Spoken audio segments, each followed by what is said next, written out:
Welcome everybody to the Regeneration, Vibrancy and Climate Change Scrutiny Review Board, Tuesday 4th of March.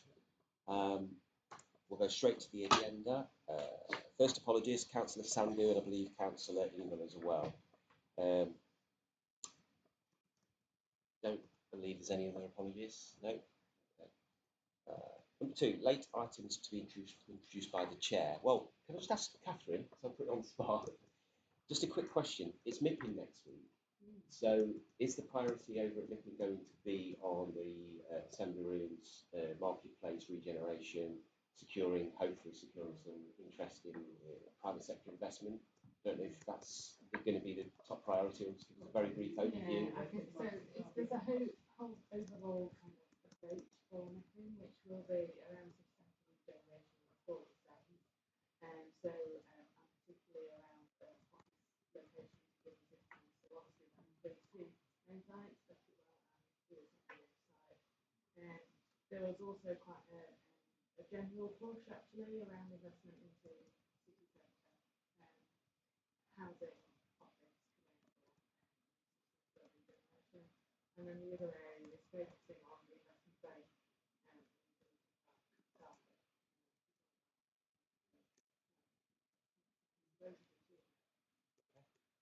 I think members will agree that we wish you all the best over MIPIM and hopefully bring back some serious investment for the city. It can be very successful, can be frustrating at times, but I know that those trips can be very, very worthwhile, especially when we have an offer, which we obviously do.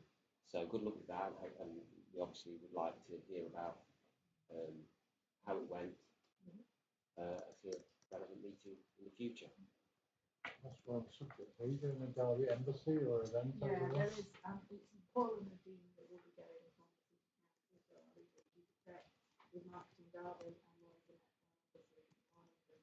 also I think a city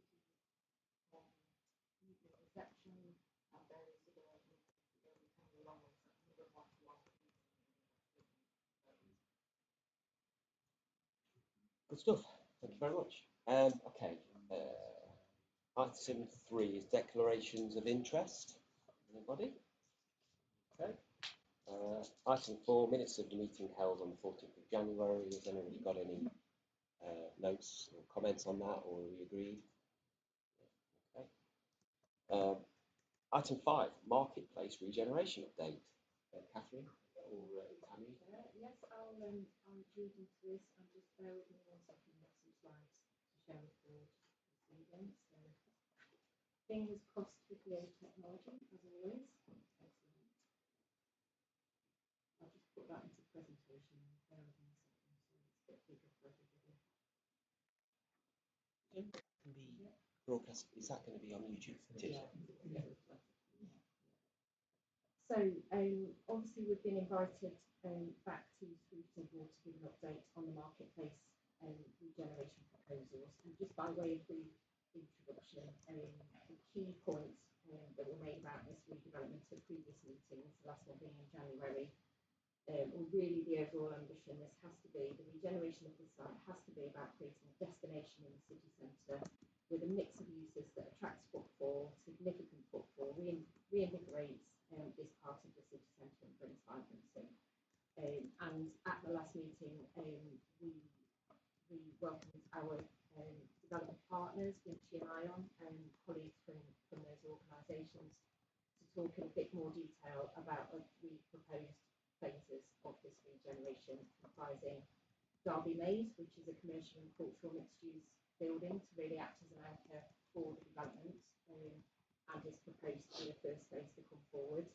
And Derby Maze would include ground floor animation with restaurants and bars, cultural and potentially some civic activity to balance day and nighttime uses, and the exciting concept of a rooftop tennis bar as well within the Derby Maze proposal. So that was one phase. The second that we talked about was Derby Works, which is grading new build office accommodation that we so desperately need in Derby City Centre to bring more employment and again balance that daytime nighttime footfall and encourage more secondary spend from people working in the city centre. And the third that we talked about was hotel accommodation, business class hotel, 4-star hotel that would complement the existing offer and service the leisure and business tourism markets. So that's the redevelopment scheme, just as a recap for members. And Could I tell us which buildings look? Sorry, this is indicative, Councillor Porter, so the design scale nothing will change. But in terms of which is which, it's called Box and Forum here because they were particular proposals as the design has been developing. But the building fronting the marketplace, sorry, you can't see my you can see my case. The building fronting the marketplace is Derby Road, so that's where that will be sited. The hotel, essentially, well, broadly where the former box office is within the Assembly Rooms building, opposite the quad, and then the office block to the rear of that where the multi-storey car park is at the moment.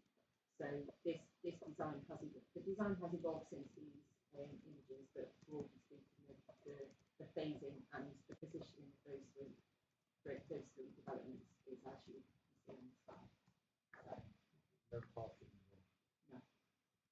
No, I'll just skip to this slide because we did pick that up in the last meeting, if I remember rightly, and that question was asked, and we confirmed that parking was never part of the brief for the council's procurement of a developer partner of the regeneration of the site, and that therefore the proposals that which I am developed don't include parking. But we've had a wider discussion at this board previously, both around the city centre parking review and strategic work we've been doing, and also at the last meeting that very issue around parking, what parking will service this development.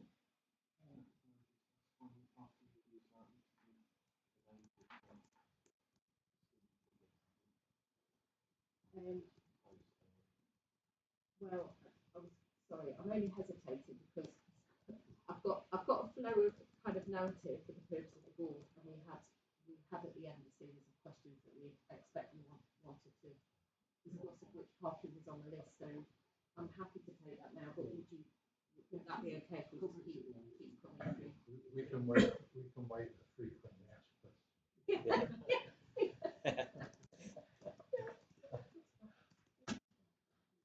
Yeah, so yeah. Okay, so again, just to kind of cover a summary of the discussion we had last time, obviously recognise the ongoing business case and viability work that was going on, and we've got a couple of additional things to mention on that this evening. We did acknowledge, and members were obviously of this board were very strong on this, and rightly so at the last meeting, that we needed wider community engagement. Similarly, we'll provide a couple of points by the regular update on that. There was discussion, I think a question for yourself, from yourself, Councillor Holmes, about the phasing principle for this development. What's the rationale for that, and what's planning's view on it? So we've got a couple of updates on that. There were some challenges around, is this scheme going to be deliverable? And obviously the business case work is to address that exact question. There were some detailed comments on some of the height, scale, massing of the development and design considerations. And then we recognised at the last meeting that there had to be complementarity between whatever happens in the Derby Maid building and the wider city centre cultural offer. So that work is ongoing as well, and as I recognise there, parking was discussed as I previously outlined. So in terms of updates for this evening, and probably given there'll be loads of questions, we'll probably pause at the end of each slide and then open up to the board for any further comments and questions. So in terms of planning, since the last meeting, we have agreed a planning strategy with our local planning authority colleagues. So what that means is, firstly, planning have accepted the phased nature of this redevelopment. That was a key question from last time. Is phasing going to work in planning terms, and how can we manage that? And so that's one point. And then the second is, we've also scoped with planning colleagues what the shape of an application will be that will deal with that phasing issue and will allow discharge of the planning condition on the demolition consent.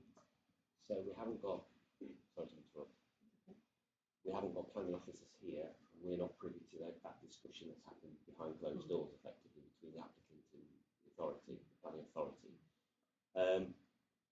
What does that mean in plain English? Because we know that I was going to ask this anyway, but it seems to be a good time to just jump in. You're talking about a phased approach, which suggests that it would be built in stages. The planning condition that's currently not been lifted, as far as I'm aware, states that there has to be a fully costed, contracted scheme that's fully financed, that can be delivered. Now, it sounds to me, unless you tell me otherwise, that there's been some movement on that, and planning authority, as in Dodge City Council planners, going to allow demolition with phase 1, then further down the line, phase 2, and so on and so forth, without a guarantee of the contracts being signed, finances being in place for the further phases past phase 1. So there's two limbs to the condition, as you rightly outlined, Chair. So the first relates to the requirement for approval, and we are therefore progressing a planning application in order to satisfy that limb. And then the second limb relates to the deliverability of that. So there's two separate limbs. What I'm describing here is obviously in planning terms, in plain English, you can have a range of applications from outline through to full applications and reserved matters. So what we've agreed between the applicant and the local planning authority, and Tammy may want to comment further because planning does fall within your portfolio, but we have agreed a list of information that will be acceptable in planning terms as a part of an outline application with more detail for certain phases. So that in broad terms, that's what the discussion's been between HCL and that would facilitate demolition. Who would discharge that planning condition related to the submission of those planning scheme for the new development? So the other limb is related to the demolition of the contract for rebuild. And that's the bit that we are working through at the moment. So we've got one discussion on going around the planning strategy and what's required to be submitted as part of a planning application for the new scheme. And then there's what's the contractual position that's required for the demolition. And that's the bit we're working through at the moment because it's very unlikely in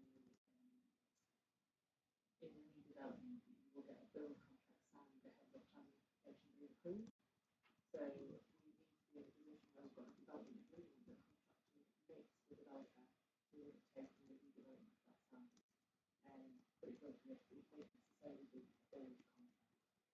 That doesn't work in the development stage.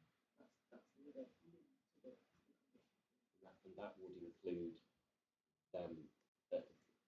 that would include whatever the cost is. They'll be agreeing to pay that as part of the demolition. As part of the redevelopment. So development agreements are normally conditional on a range of conditions, which will include things like planning application, viable scheme, a funded scheme, and that funding may come through in phases. But there will be a kind of outline of how that fits within the development agreement before we build out land. And the other point there is, in order to progress and sign up to that development agreement, the whole point of the business case work that we'll come on to discuss later is that the council has confidence in the deliverability of the scheme, and that is part of the decision we bring together to formally appoint the development partner, sign up to the development agreement, and progress with the development. So viability, financial, the funding strategy behind this is all part of that business case that we will review and will be subject to scrutiny and will inform an ultimate cabinet decision to progress with the development. The reason why this board, myself, and many of my colleagues have focused so much on viability and the business case and the funding, whether that be via the council and or private sector, which clearly is going to play a huge role in this. We haven't seen any of that detail, and nobody's really told us what overall cost is of the phases of the overall scheme. Therefore, we don't have a gauge or a steer on how viable it is. An example would be, for example, phase 1 very keen to hear about phase one, which is where the council's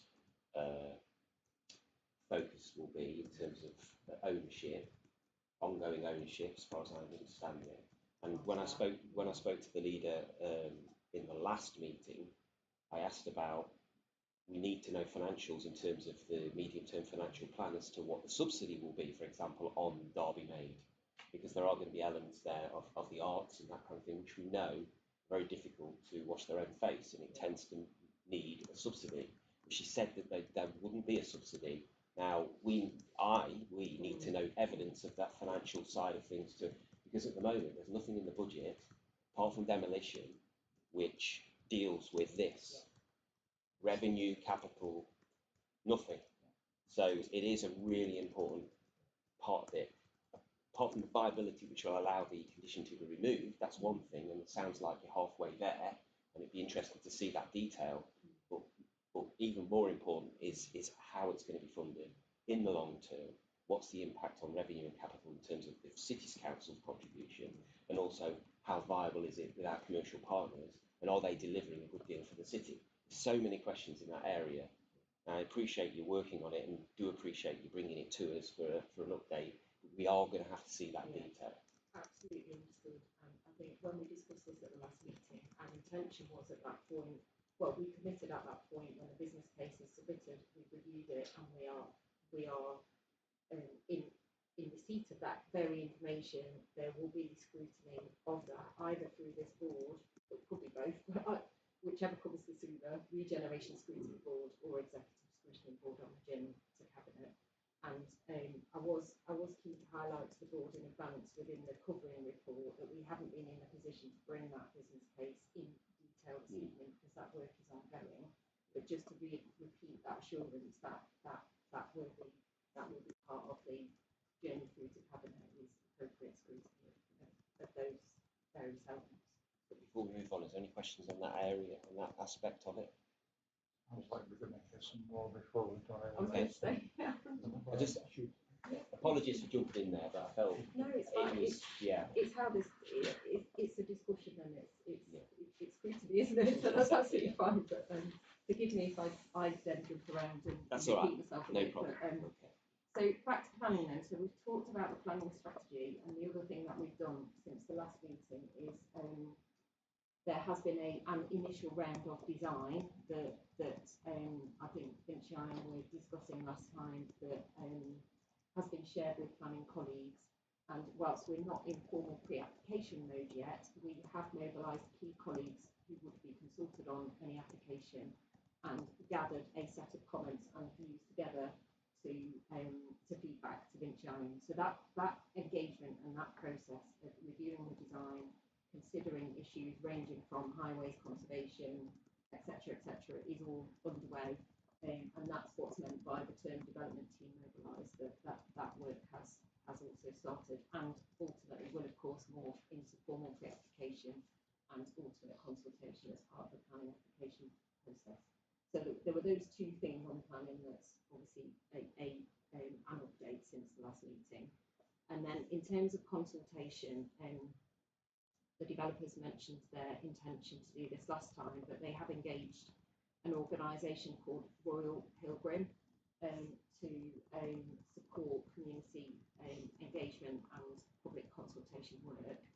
And Royal Pilgrim are essentially a communications agency, and if you look at their website, they've done a range of projects across the UK, from the National Railway Museum at York. They've been managing a consultation on proposals for that, so high profile project, through to consultation on major regeneration and housing development schemes on a variety of different scale and sensitivity of site across the UK. How are they being funded?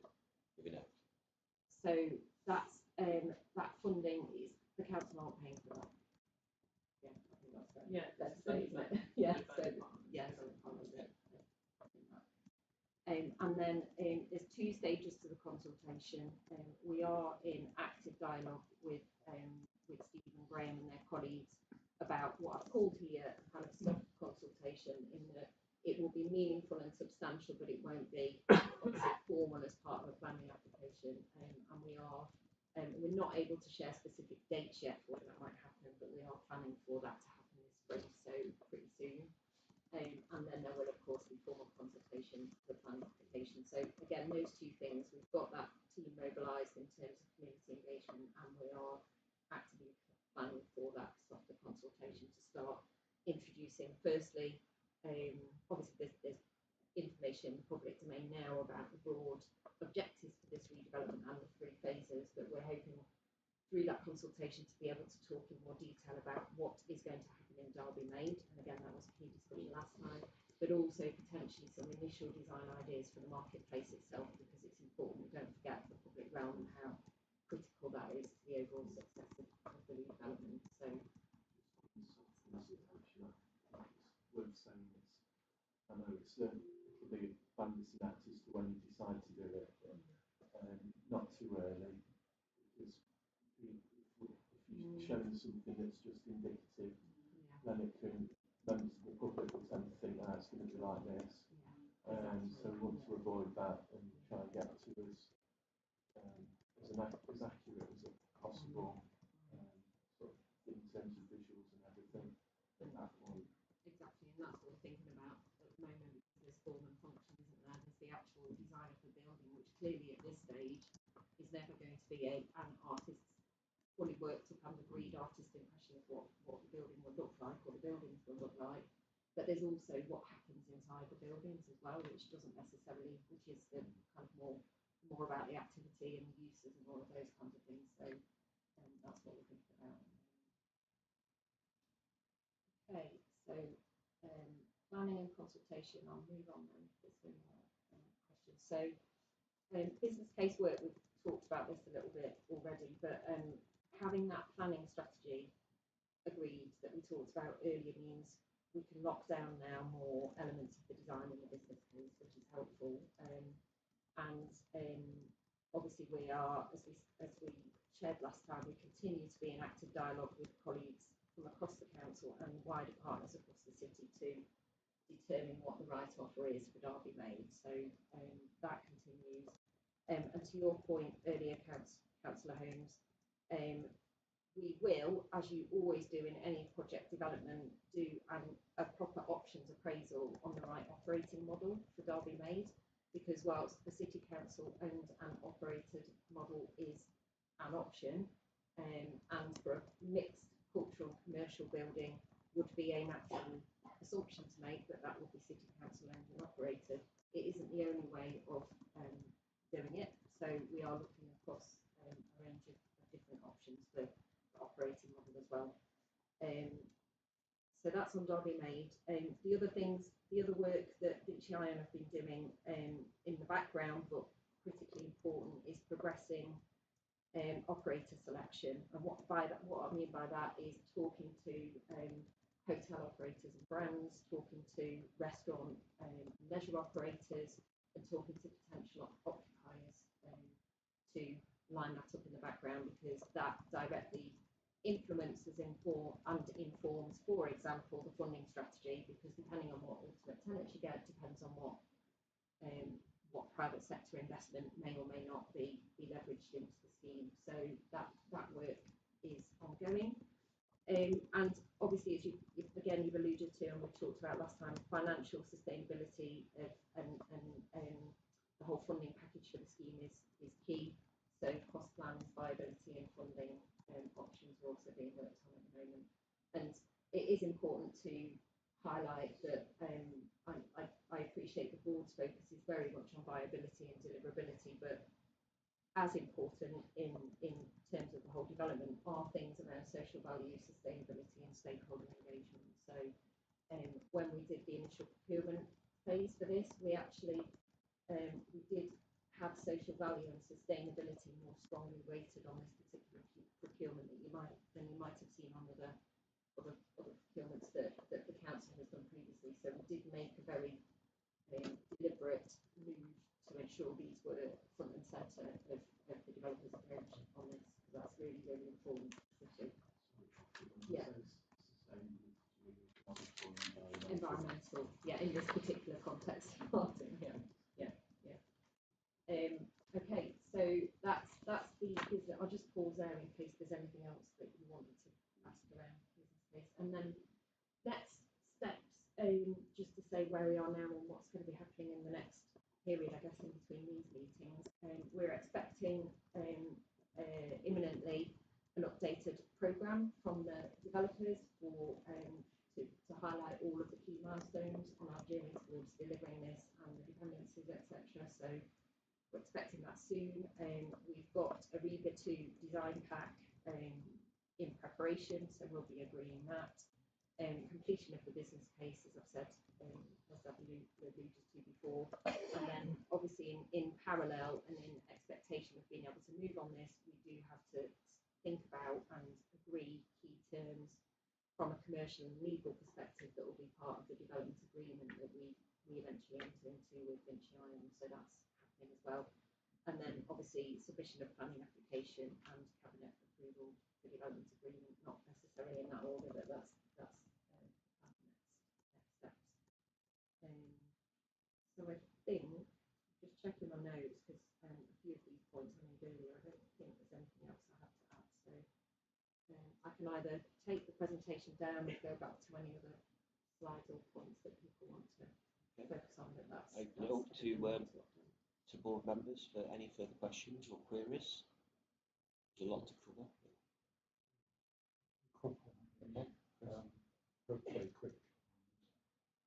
I don't suppose you forgot them, but timescales. I know it's difficult to put timescales on these things, but what's the ambition?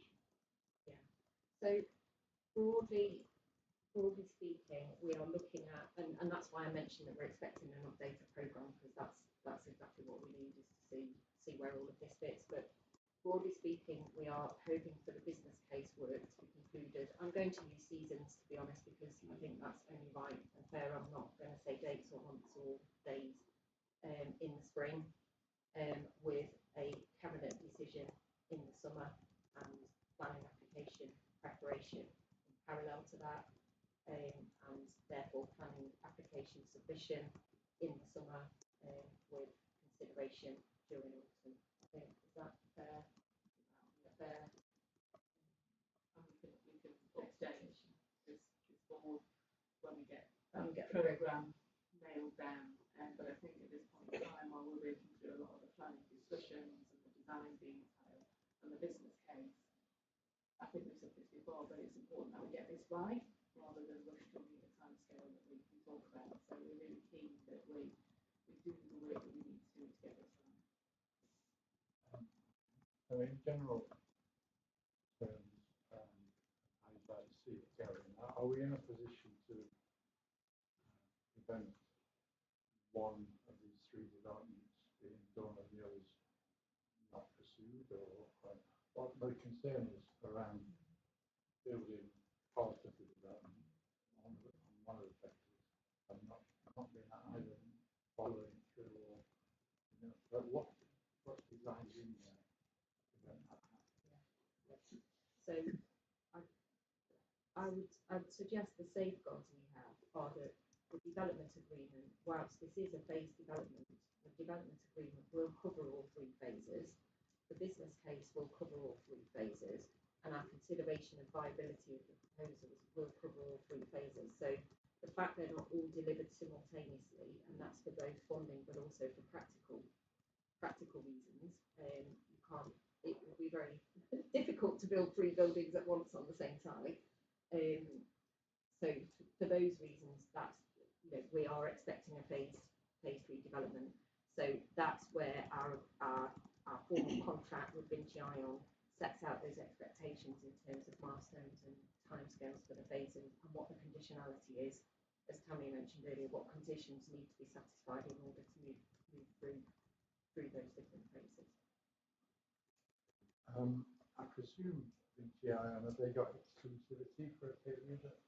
What's the Yes, situation? There is a pre-development agreement live at the moment that the City Council and our partners have signed up to that gives that exclusivity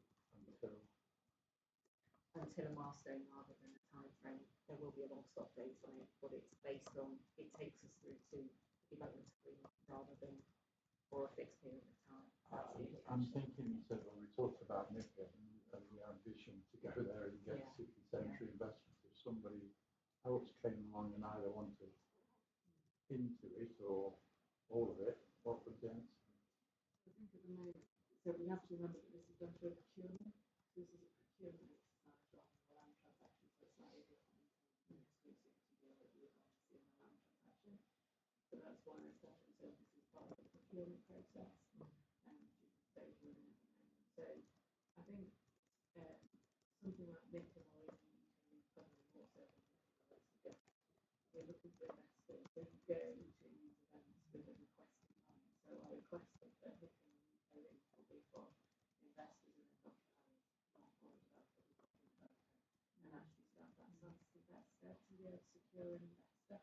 Because very often if you're looking for all three, you kind of at the very early stages, whereas here we're saying we've got a developer, we know what we want to do, we want to go in with us and invest rather than going out for a developer with property.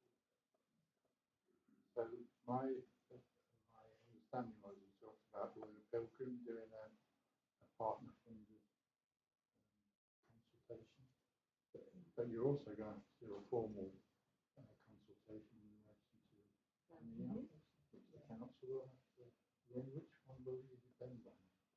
And you've got two consultations. I think we're asking different questions through the consultation, I would suggest.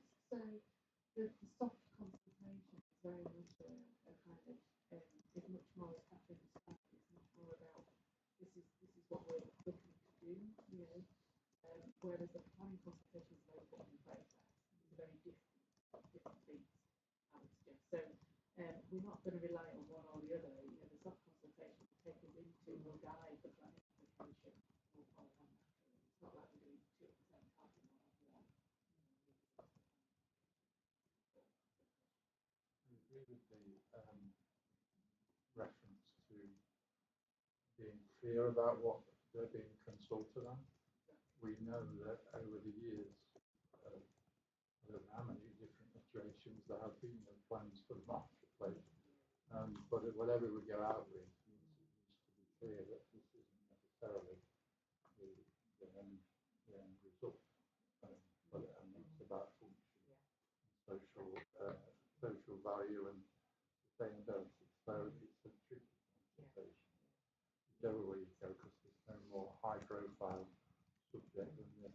Just pause you there. Was there a point that you wanted to raise, Councillor Wilson, with regards to that before Chris carries on? Please, yeah, it was just about the investors and whether we expect it to be one investor for the whole scheme or multiple investors. I would suggest on a scheme of this size, probably could be one, maybe, on the end occupier, but it could be multiple actually.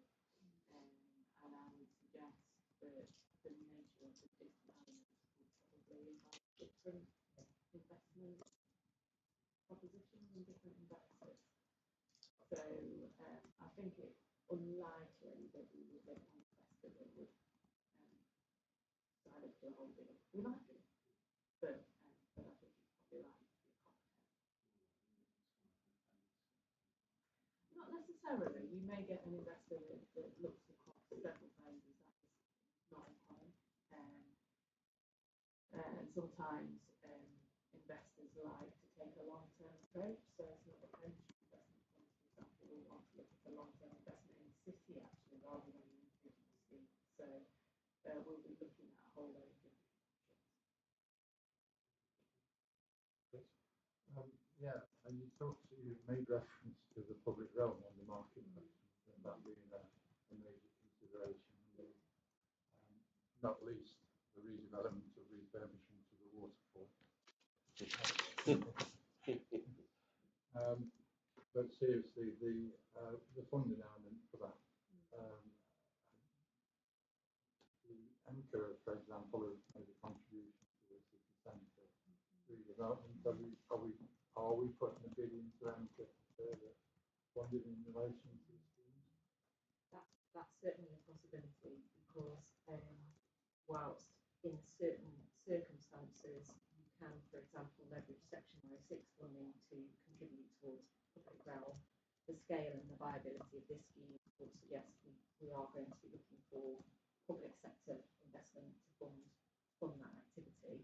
And that's all part of the funding strategy that's going into the business case at the moment. And yes, EMCA would feel a natural partner to discuss funding with. There's no existing funding rounds or bidding opportunities as of today that we bid into, but they're aware of this whole scheme as a priority. They're aware of how important it is to the city centre, and we are developing almost a pipeline of ideas to discuss with EMCA as they mobilise more. Obviously, they're schooling up in terms of staff. They're obviously their boards meeting regularly now, so we are in active dialogue with them about schemes we would like to work with them on and for them to support. And this one's clearly right up there. But for me, I think it seems to fit the criteria wholly. As we know, previously we'd have been making bids into central government for their different pipelines, if you like. That's not going to be the case. It's just the money's been transferred to them. And when you look at what some of the money they've granted already over in our partner city, Nottingham, and the old bus station bit, I think we should seriously be considering that and be in readiness for that for when those pipelines do become available.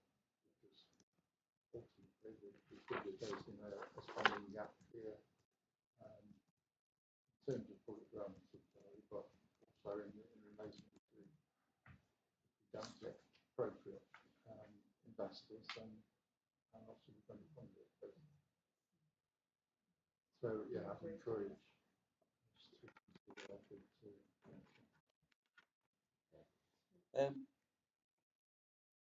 Thank you for that. It's been very useful. It's exactly what we wanted to be brought to the board for discussion.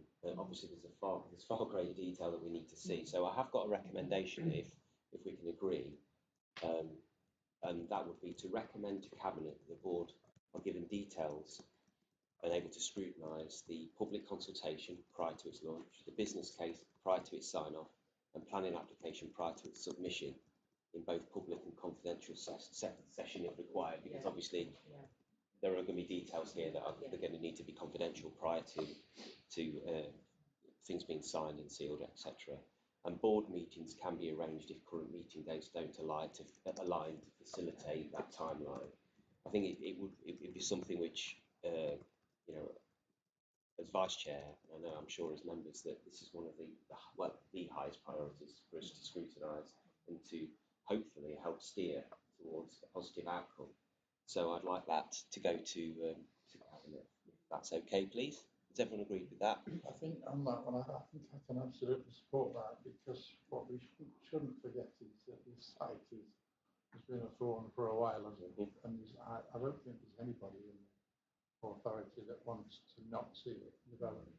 And if we can, in some small way, help by scrutinising the way that it's done in the first place and smooth some ripples over, then I think that's a positive thing. Proposal. Do I have a seconder? That's awesome. Thank you. Good stuff.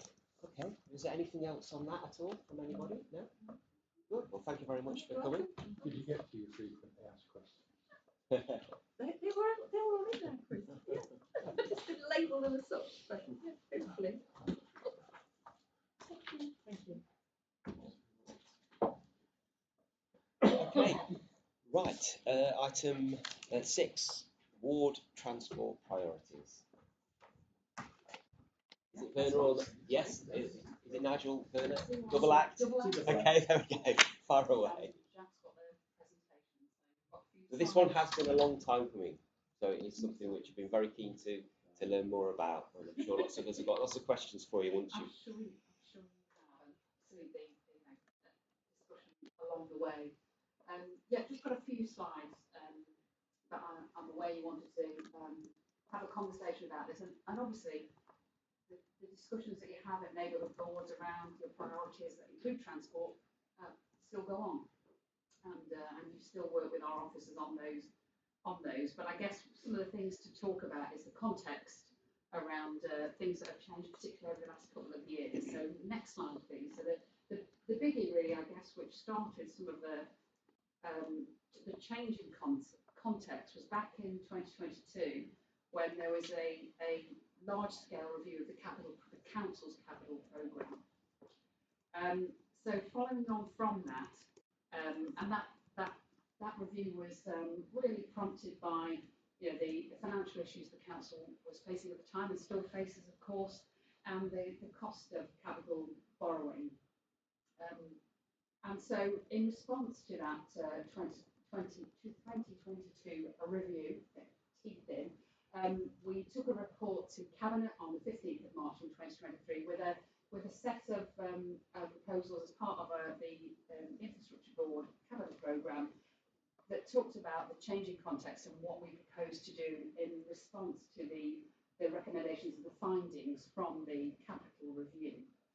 And of course, what had happened in that intervening time was COVID and the backlog of part of the programme for the capital funded schemes. The cost of those capital schemes, which have gone up significantly because of the costs of inflation, as you're very well aware. And as I say, the cost then of capital borrowing. So that report set out some of the changes that we intended to make over that year, and that was and one of the most important and continuing is a move to, we said 5 year, but I certainly move to a longer term thinking when we are making our transport proposals and that's from the neighbourhood point of view, but also from our larger scale capital projects. So we've got to start thinking in a more medium to long term and start to really develop a backlog. So what that report to Cabinet also said was that we would have a fallow year in 2023 and we'd review that backlog. We would have to reject some, reprioritise and rescope some of those programmes, but we would develop an entry and clearer entry and prioritisation criteria for schemes. How do they get onto that programme through whichever door it is, because there were certainly multiple doors. And I think one of the big things that came back to us as a criticism from that review was this sort of, we tended to go through an annual cycle. So we just we keep on going forward in this annual way. And hopefully, Anna, it's very clear to you as for councillors, those capital schemes don't happen within a year naturally. There are some that take 2 or 3 years. There are some that have to go out for consultation and they may come back with tweaks, etc. It's not a simple annualised process. So and as part of that, I think there's perhaps been a bit of built-in over-optimism and what we wanted to do was try and move to where we strengthen some key themes that were coming forward, such as sustainability, and also prioritise asset management. We've prided ourselves as a council to focus on high-risk asset management particularly. We know we've been an exemplar for that, and so we need to carry out that approach to all our assets. So we were trying to put the right treatment in the right place at the right time, and that we wanted to review the governance and strengthen our approach to risk management as part of the capital programme. And I think we started on that journey. And I would absolutely accept that we certainly have not got as far as we had intended to, because on the way we had a certain little new context for MCA. So if you could pop through to the next slide, please, Jack. So the arrival of a combined authority has a significant impact on transport.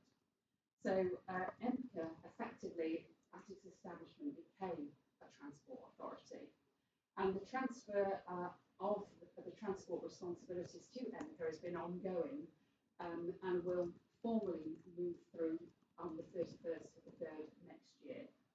So that includes things like passenger transport, etc. So it's a really significant impact for all the constituent authorities. And on day one, MCA, as that transport authority, became responsible for the 15 to 20-year-old local transport plan. And as you know, one of the things you see in our annual capital programme report that we bring to Cabinet, the priorities we make are based on our own local transport plan, but we will now have to have due regard to the MCA regional transport plan, and that is still emerging. And that transport plan must align with the other MCA plans, which include their inclusive growth strategy, the spatial vision, strategic skills plan, and local growth plan. So, and all of these things are, all this stuff is still uncertain, it's still emerging, it's still in the mix. And we know, as has been alluded to already, that the MCA are allocating and they will invest multiple Department for Transport funding streams. It will come through to MCA and then come through to us, where previously it might come through directly to us from the Department of Transport. So that includes things like the highways maintenance block, which would have been a key component of a capital programme. So this is a really significant change for all of this. And MCA, as I've said, they're still developing the policy, the strategy, the investment pipeline, and critically, they're still developing how they will go about assurance of the funding they are allocating to us, and how they will monitor performance on those funding streams. So again, we're still in a position where we're trying to work out and develop how we go forward. And I guess going back to that transport plan, this is a bit hot off the press. So I've added in a couple of slides. There was a transport and digital connectivity committee only this morning. So these next two slides, you can move forward, were shared at that meeting. So there starts with a large body of emerging work bringing together the evidence base for this new local transport plan. And there are 4 emerging themes, which are increasing modal choice, better connected communities, greater economic opportunity, and protecting our environment. And this was shared as part of the emerging principles for investment. I'm going to use so looking at things like and I don't think there's anything here we would disagree with. I don't think there's anything here that doesn't already feature in your thinking around local transport priorities. So a more resilient transport network, inclusive growth and supporting the economy, continuing to support that modal choice and opportunities for active and sustainable transport, decarbonisation of transport, and working with partners to the take-up of low-emission vehicles and initiatives, and linking in with bus services, demand responsive transport, all those sorts of things. Obviously, as an entry point, you've got to think about cross-boundary connectivity and then future innovation and transport. Next slide. And also, at that committee, the ENCA team shared with us an indicative timeline for the new LTP, which I thought would be of interest to you here. So, so it looks like from the work they're doing that we're going to be seeing they're developing these draft emerging principles, which I've just shared with you, and I absolutely suggest that anyone who's really interested goes and looks at those ENCA board papers. And then in the spring or summer, they will develop public consultation material. In summer this year, there'll be a consultation on those emerging principles. Autumn, they'll update the documentation following the consultation. And then we're looking at spring next year for the final draft of an LTP. And I think it's just important to bring here because, again, we're going to have a certain amount of uncertainty in our context across the following year. So, go on. No, go on. I'm on a roll. Just in terms of the local transport plan, is it an all-inclusive plan? So, for example, does it include all modes of transport like rail? Does it include national funding schemes like the A38, for example? So, are we thinking about everything as a whole, or just what MCA might be able to fund over for coming years? It's a strategic plan for the area which will include some influence in national power. Some authority can do because of its better word is political power. And same with national rail and their processes in the combined authority deal in there to allocate presence for both the national highways and the national rail. That's some influence over that. Also receive investment into their authority commitment towards facilitating that as well. We've already incorporated things, obviously, national highways library that they handle the national highways schemes around the future. Not necessarily because it's looking to fund them, but because they're integral to economic development and how to do it. I suppose the thing to say is that they're should be government guidance on developing an LTP, and that's still awaited. And that was something brought up, wasn't it, this morning? This is several years overdue. Promise perhaps for later this year. That's what, ordinarily it's good to see looking at transport as a whole strategically.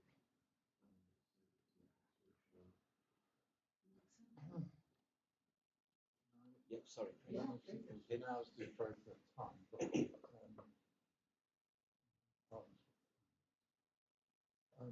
just I'll come in when you've done that. Okay.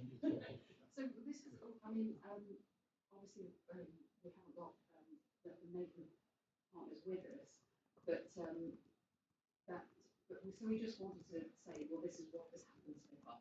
So we know that neighbourhood partnership plans are emerging and something that you are probably working on now.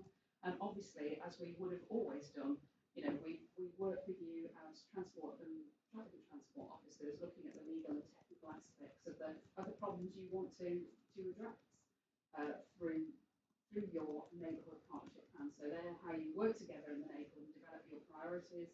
Historically, neighbourhood boards have had advised on the traffic and transport priorities on an annual basis, and we've had somebody there from TNT on the board.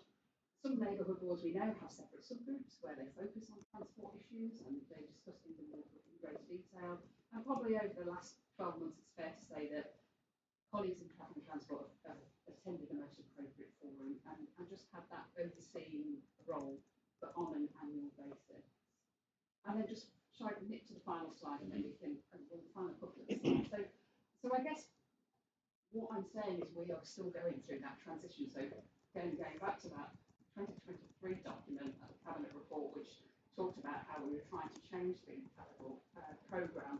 And there are, of course, risks and opportunities involved in everything that we're doing. So we know that the level of demand for transport, for highways investment, for things that you want to change in your localities is constant. And that level of demand is something that we trying to manage with the limited capacity and capability we've got within our teams, as you know, that we have to try and manage to have resilience to emergencies and unplanned events.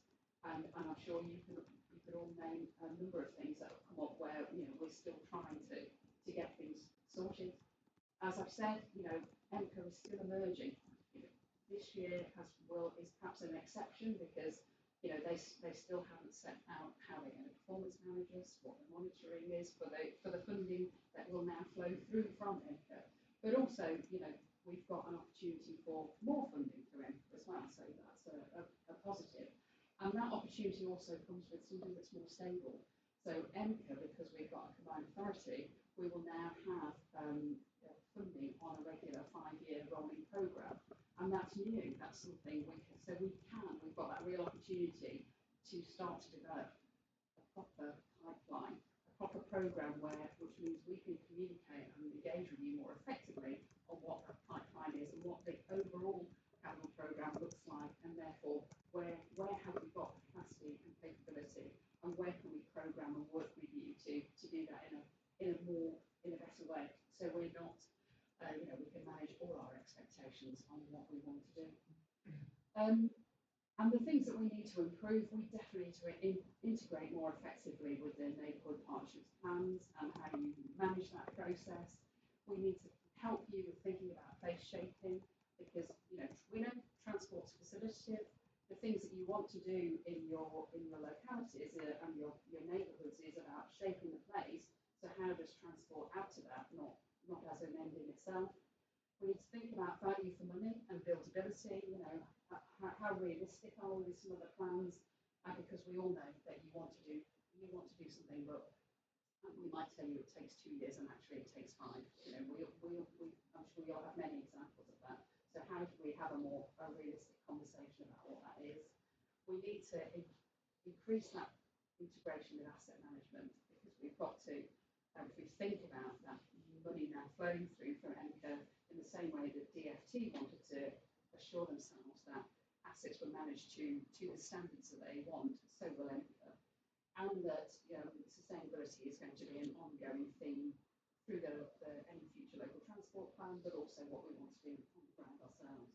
We need to be better at clearer process, including screening criteria and how we programme, and that communication we have with yourselves and maybe other stakeholders is very much two-way.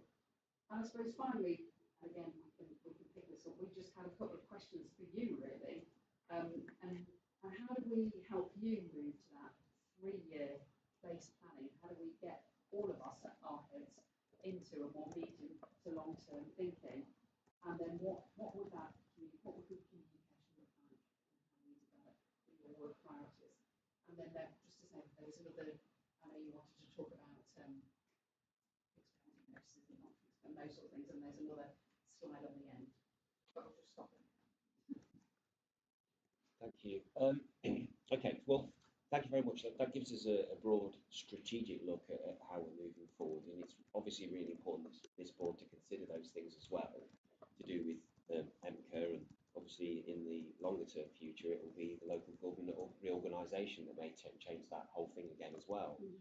So I get that there is a need for us to be involved, scrutinise, and comment on strategic transport, but what primarily I wanted at this board for discussion was going right down to ward level. My experiences, and it may be shared, it may not be shared, I'll ask.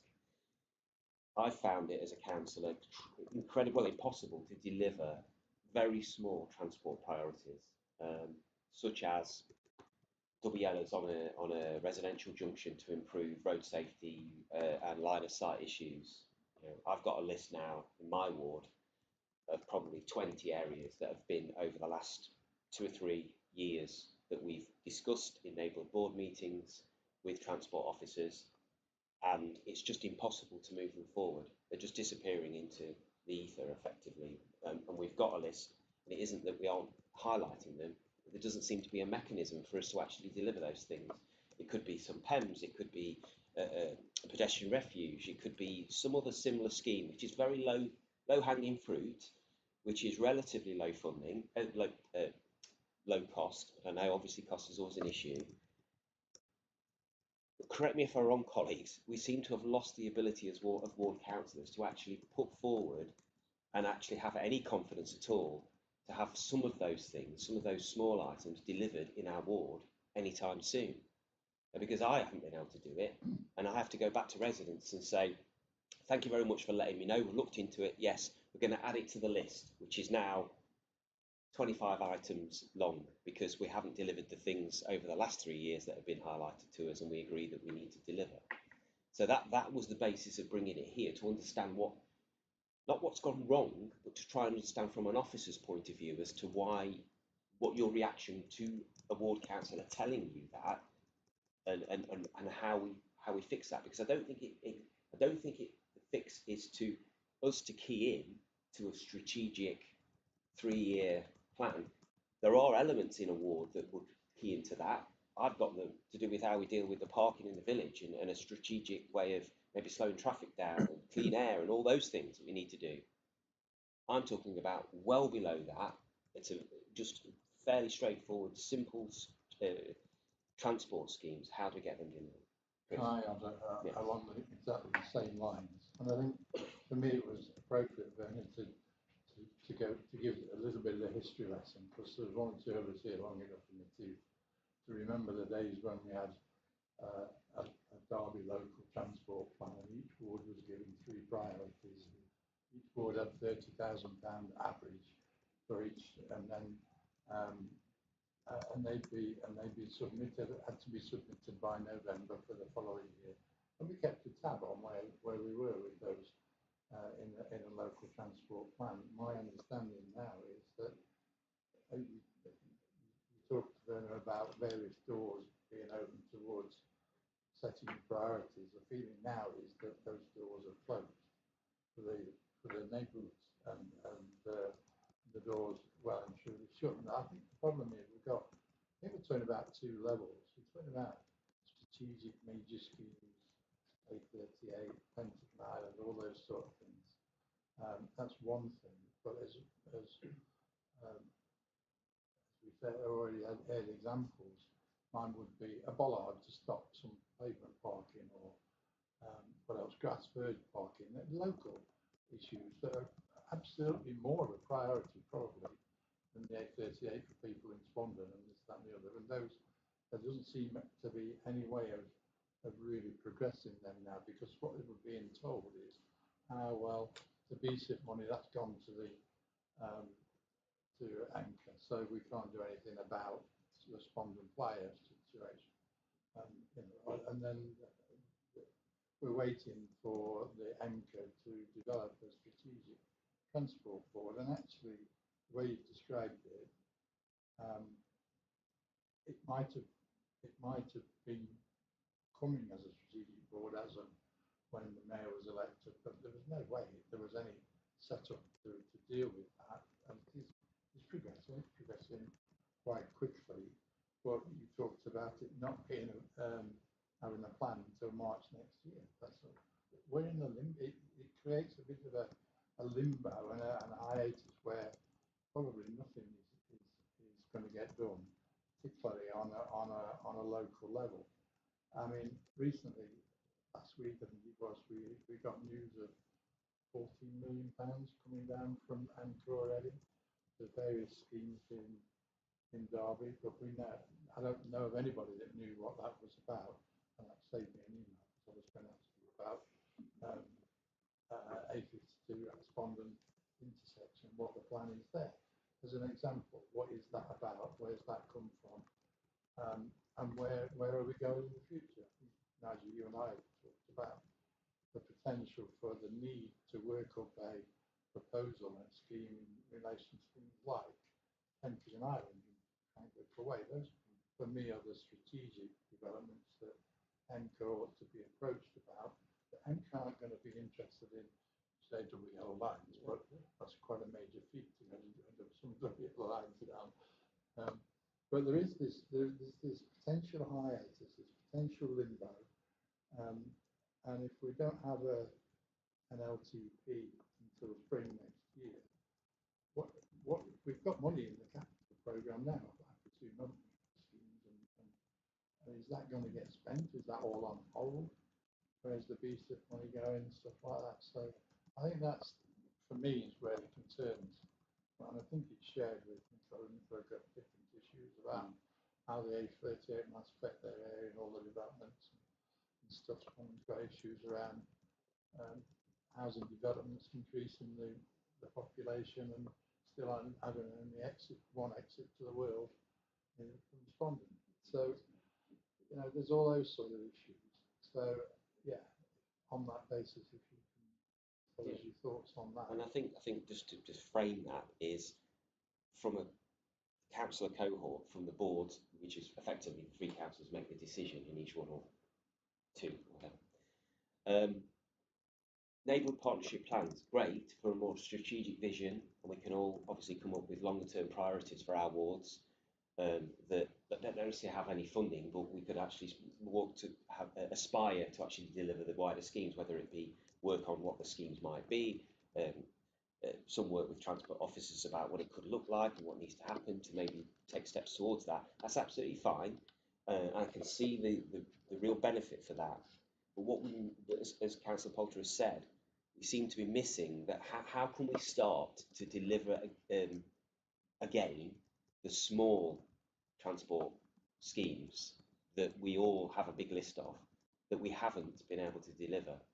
I don't fully understand how it's come to pass that it seems to have been cut off from us, and we seem to be hitting a firewall within the transport officers in terms of, you know, we've got a list of things that which we can deliver in one TRO. Is it TRO? You can group things together potentially.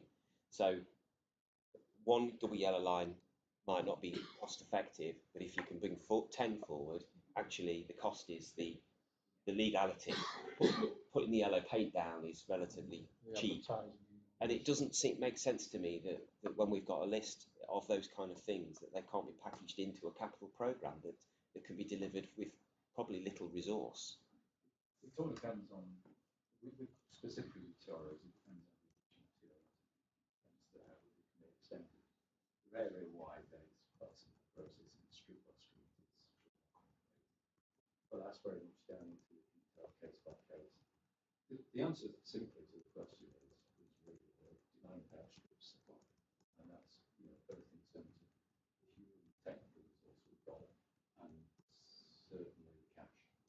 And the big issue is where we've been able to service slippage to say 2021, 2022. Slippage is funded by unsecured borrowing, or was. That unsecured borrowing is one of the growth, which is why 2022 we then director of finance basically commissioned us to go through the program and reset what we were doing.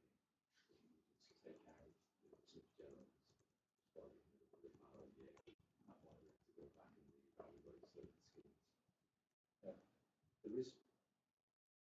There is something that you need to understand though about the funding, because you basically will now not get any funding directly from transport. It's all there, right?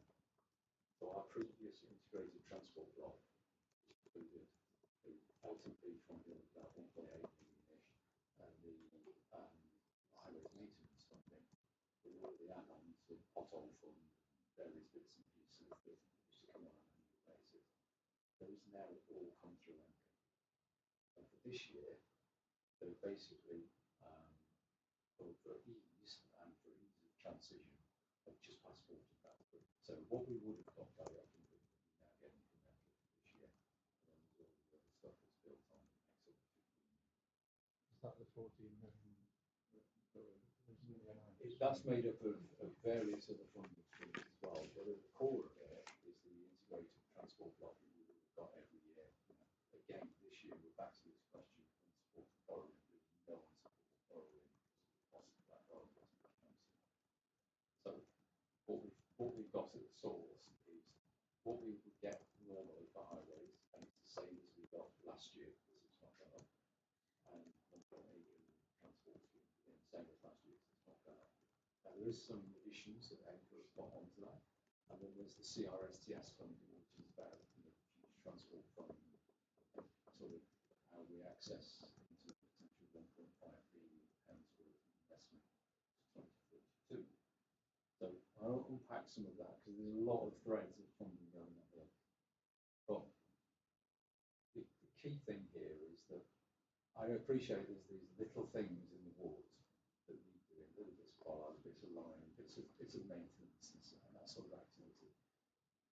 I think we need to move those out of the priority space and move them into business as usual. And we need to look at those differently. We also need to be careful about how much demand we stoke up, because we're never going to be able to service hundreds of those. And across the council, across all the wards, there are literally hundreds of those that come through every year. Can we do? And they're all little bits and pieces. Yeah, they're all right in the sense that some of them are £4,000 to £5,000. They're quite marginal in terms of that. But actually, when you add up the knowledge to them, it's a lot. I think what we do need to move, we need to recognise that that demand is there. It needs to be done. Some of those things that absolutely need to be done. What we do need to do though is recognise that the way that funding is going to work in the future, both for big strategic schemes, it's all about creating a pipeline and having a justification, focusing on how sustainable they are, how the asset works. It's in some of the anchor targets.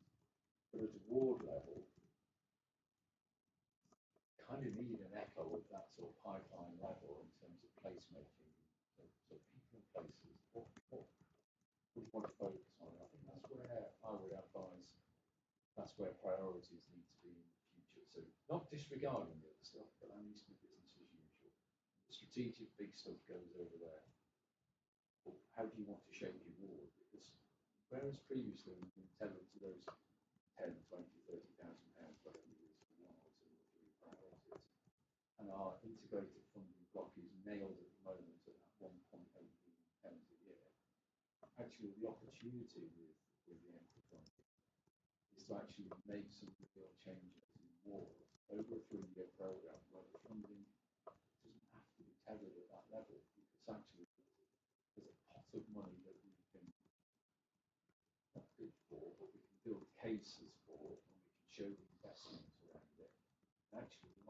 something more expansive. And that, I think, is probably where the priority must be. Again, not disregarding the fact that a bollard might be really useful or extending some of the own lines, but we need to deal with that as business as usual.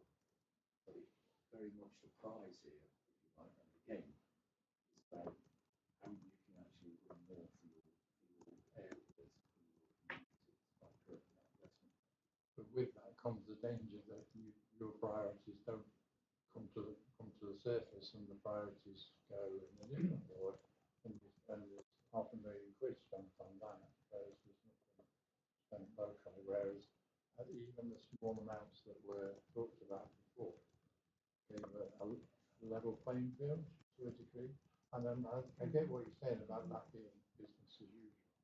There has to be some way of doing business as usual. I accept that. And it could be. I get what you're saying about because we know that we as a ward have had a high-risk group for a while, and those people are on top of what the wider priorities are. And I get that, and that may be the A52 as the intersection would have been a priority to sort out. But I don't know what's happening there. But it's just this, where do we tackle? How can we tackle those? Because I don't get emailed about the A52 intersection or the A38 or anything. I get emailed about the guys that park outside this shop all day long minor. So we just seem to have lost that, and there does appear on the ground to be this hiatus, this limbo where, because they're not organised, we're going to have to wait till next year. And the other danger is, because with my other hat, I'm a chair of the Exec Scrutiny Board for East Anglia, is they're under pressure. They're under pressure to get these things organised and push this money out. And as a result, like you say, it's just been exported back on for this year because they haven't got the plan in place to do anything different. But with that comes the dangers in governance and appropriateness of the plan. So as following as a plan, we have our own priorities, and kind of use the expression business as usual in the future. But for now, we just it's limbo. It shouldn't really be necessarily in a limbo. We are still in a difficult place where we are aiming to change the way that we structure the programme. We just often put small stuff and we're aiming to screen that, and again, there are things in it for around deliverability and complexity of the programme to respond to, and that's one of the things where we change that. What goes into which bit of the programme, what scale goes where, is something that we're going to work on. So, I can't show you a programme because at the moment we're very up in the air, and we have a rough idea of certain things, and we have very little idea about others. I must have had input from you in relation to this 14 million. What that was about, and what those schemes and why we need that money. So we were basically, as probably 18 months ago, I Curtis started very really big, long-term kind of ideas, if you like, diamond schemes, ideas, and then it's gradually got narrowed and narrowed. And then what we're looking at with this year's number, sustainable transfer second, which officially starts in 2027 to 2032, but the concession of the budget to make some money available to combining authorities. So out of that, we're looking for a looking for a programme across the four constituent authorities. What can we do next year? What makes a difference? And able to make a pitch to government that we will draw down with that, the 66 million plus the 21 million pounds worth of research. And then they've like allocated the 66 million. Research has been a little bit different and more complicated. What sort of schemes? Just I know it's in my ward, but what's the plan on that junction? So for most of what we put forward, and we've got a mixture of capital and revenue, slightly different. If you look at the makeup in the amp papers, slightly different makeup for ours. Our position is basically that we've got very few, almost no, shovel-ready schemes, apart from maintenance schemes, quite big maintenance schemes. We've got very little on in a drawer ready to go, because we've burned through most of it for TCF. And it's been years since we've had a few years of government funding. It's just not been a factor for authorities of our size. So we've asked for development funding for lots of schemes, and to do some kickstart some feasibility, start some studies, look at some options. We have got some schemes that are more developed. So Darling Mills Bridge, for example, that's the accelerated design we've had. London Road, where we ran the trial through COVID emergency funding, we got some intelligence about how that would work. So that's one that we accelerated on. Merroway in connection with Infinity Park yeah. So Merroway's gone in as a regional scheme, but we did push for it, and that's basically to make the contribution to bring that junction forward. Let's say facilitate some non-growth zone. It also degree of priority management through Spider Island, Nasco 5, etc. Because we've already done some priority management, so we can add that to the 514, which is the sticky but as the roundabout, what we're looking at there is clearly the existing TCF schemes, Nottingham Road, Nottingham Road, Derby Road. But you basically run into a bit of a cul-de-sac there, where unless you're driving a car, it's a very hostile environment. And with the growth of Smart Park and the connections to jobs, etc. So what we're looking at there is basically ways of making that a friendly environment, which might be a signalisation plan, but we're looking at other options as well. But we're trying to make it so that you can actually walk across slip roads and get around that island, or you can cycle around it. Probably some improvement for bus as well, because in the peak times, buses on Nottingham Old Road lose about 9 minutes on the approach to that roundabout, which is one of the reasons why we looked at the feasibility of Kissland and Derby Road, and then basically cancelled it because it didn't work until we did something without a roundabout. And actually, as a roundabout, without a bus lane on Derby Road, was more beneficial than just doing the bus lane. So there's those sorts of connection with the ideas around Megalorton Lane. Potentially, yeah. I mean, it would help. It would help with improving the access to Megalorton Lane. And Megalorton Lane and the future aspirations for that site, it is on a long list. So, as well as the funding that was announced, was just one year's funding. Behind it as well is a sort of list, and it's not in any way a nailed down list, but there's an ideas list for much longer term planning, much longer term schemes.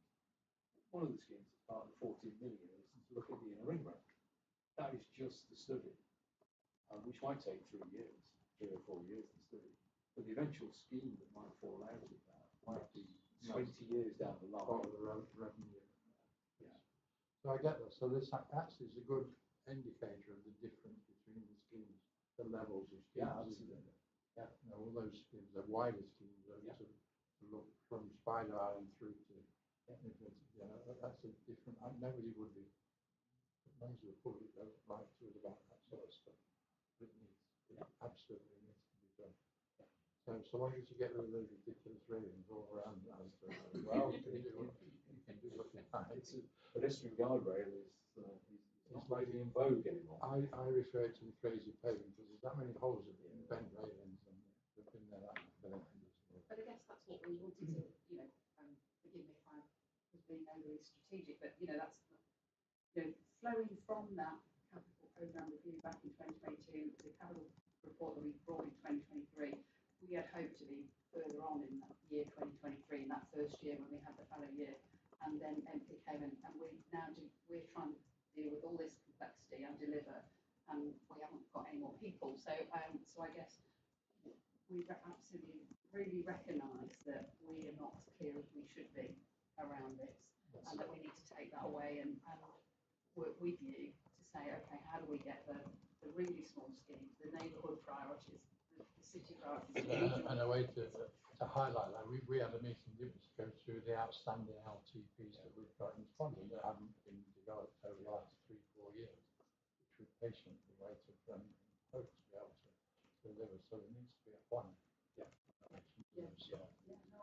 I think this is where we come back to the funding, that the core funding is likely to get stuck at that sort of figure of 1.8 million. And obviously the purchasing power or the delivery power year on year is going to shrink. So you need access into the wider funding. So that means that we need to have some control over how things get into the programme. Because somebody asks, we won't be able to do it. So we have to have some control over what goes into that and how that's spread. So the game then becomes, how do we turn neighbourhood priorities into a thematic approach that speaks to the vision, that has a narrative, that maybe the thematic approach for Nico, for example, could be junction protection for the next 3 years. So we do a whole sweep through. And it's not just yellow lines, but we look at physical criteria. I've had an exchange with Councillor Smale about the HGV issue. Actually, build a theme about how the look and feel of the village actually incorporates in the plan. Yeah, I think that's. You see, you could turn that into a bit of a vision, couldn't you? Because as we've said before, the enforcement of that is almost impossible. So how do you do soft stuff that makes it more likely that you'll get a high level of compliance and dissuade more people from it? But what are the co-benefits that you get under the central authority?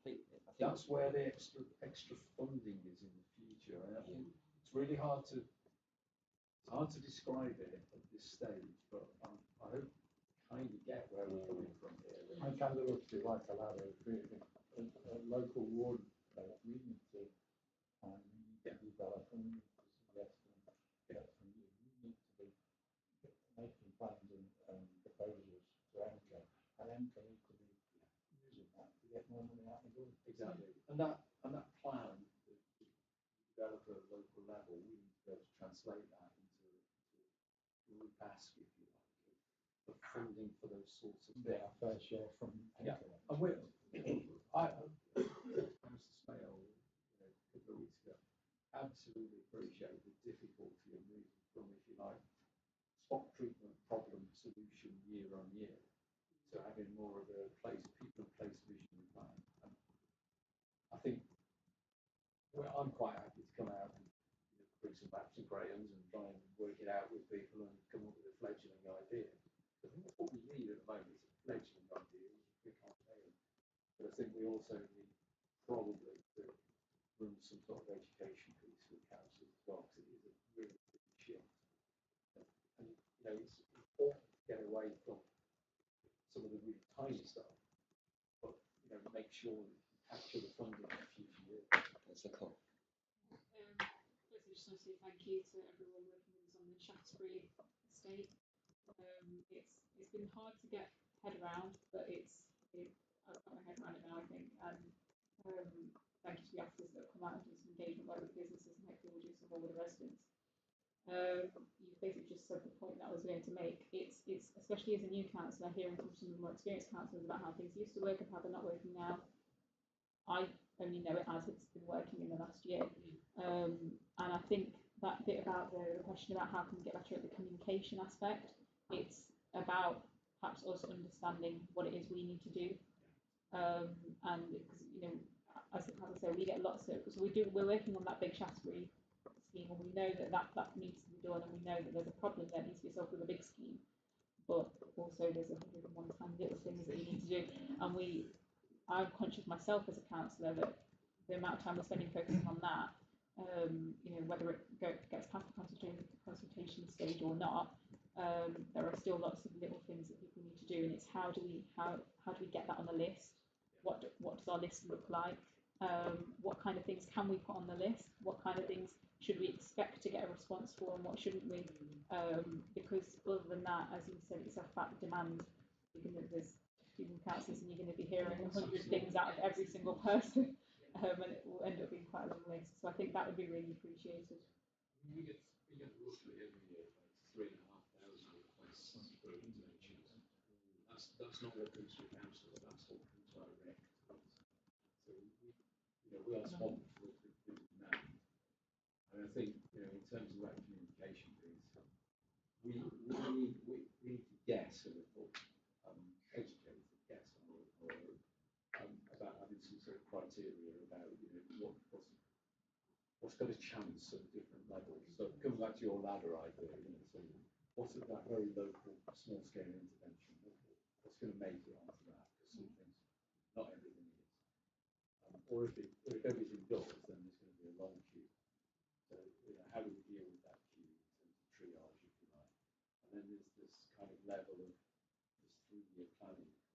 What goes into that, and what's going to be the most successful in terms of content? That's the game here. What's going to be the most successful in terms of content? You mentioned getting new fellowship. So I think what I see here is there's obviously a bigger, wider transport for the city itself. There's also potentially the neighbourhood partnership plans where, I would be all for a strategic vision for my ward. I can spend millions, realistically, on very significant schemes, from completely overhauling the parking to create more parking spaces, to widening a particular road that's got an issue, to reducing speed on 2 roads, including pavement and cycling on another stretch of road.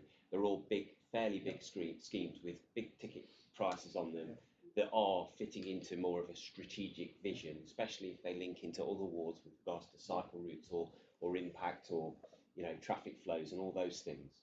And also understanding transport as well. We may not want to do something physical, we may want to actually have some auditing done to understand what the issues are, and that is all higher level strategic stuff. And if we can have officers guide us from a neighbourhood board and councillor perspective to actually work on those things, and a framework for us to actually start putting them forward, absolutely fantastic.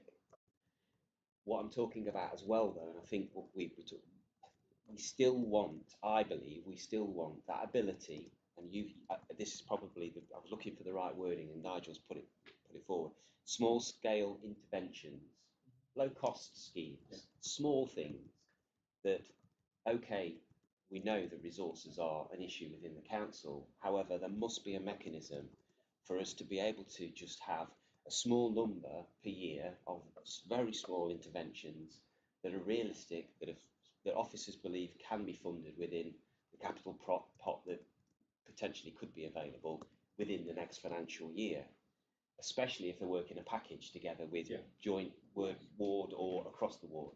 Or you may be able to advise to say, well, if you make the list 7 areas of a junction with double yellows for next year, put them all in together, and that will actually be viable.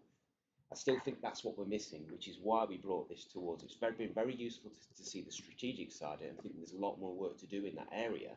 But one of the main reasons we brought this was to understand why we have an inability now to actually deliver the very small items that day on day, week on week, we get calls from residents about, we look into them, we agree there's an issue, we agree that we think there's a solution which is relatively low cost, but we don't have that ability via the transport department to actually deliver them.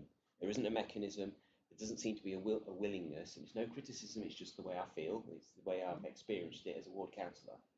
So we need to crack that nut really, and find out how we can move forward. How difficult is getting to those issues? There are so many. But there's so many of them, Nigel, now, probably because none of them are delivered, and each ward's probably got a list of 25 different small interventions that they actually want to deliver.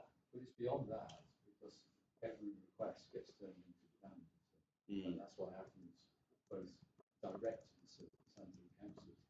Somebody contacts the council and says, I think we want this, and that becomes a kind of, this is the solution, and actually sometimes it's not the solution. And actually there isn't, maybe no solution sometimes, as we're all aware. But it's the way that things get turned into demand, and it's not just backlog of priorities, it's just the build of requests. So we get 3,500-ish per year direct to the service. They don't do it, probably a couple of years, to be honest, but a lot of it just comes direct.